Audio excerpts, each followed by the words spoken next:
शहराची लोकसंख्या दिवसेंदिवस वाढत असताना त्यांच्या संपत्तीची काळजी घेणाऱ्या ठाणे अग्निशमन दलाच्या वाहनांची अवस्था मात्र दयनीय झाली आहे। एखादी दुर्घटना घडल्यास ही वाहनं घटनास्थळी कशी पोहोचणार असा प्रश्न ठाणेकरांना पडलाय। ठाणे अग्निशमन दलाची 9 अग्निशमन केंद्र असून 7 केंद्रांवर सुमारे 18 ते 20 वाहनं आहेत।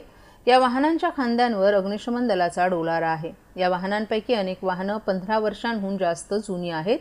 त्यापैकी जवाहरबाग अग्निशमन केंद्रात अग्निशमन दलाचा एक बंब उभा असून त्याचे अनेक भाग गंजलेत। तरीही जेव्हा आगीची घटना घडते तेव्हा हे वाहन कर्तव्यावर पाठवलं जातं। अशा वेळी रस्त्यावरच दुर्घटना होण्याची भीती अग्निशमन दलातील जवानांनी व्यक्त केली आहे। गेले अनेक महिने हे वाहन रस्त्यावर उभं आहे। त्याकडे येणाऱ्या जाणाऱ्या ठाणेकरांचं लक्ष जात असून त्या वाहनाच्या कार्यक्षमतेवर प्रश्नचिन्ह उपस्थित करताना दिसून येतात। याबाबत अग्निशमन दलाचे प्रमुख गिरीश झळके यांच्याशी संपर्क साधला असता जी वाहनं 15 वर्षांपेक्षा जास्त वयोमानाची आहेत ती वाहनं टप्प्याटप्प्यानं अग्निशमन दलातून बाद करण्याची प्रक्रिया सुरू करण्यात आल्याचं त्यांनी सांगितलं। जवाहरबाग येथील बंब देखील काही महिन्यात बाद करण्यात येईल असंही त्यांनी स्पष्ट केले।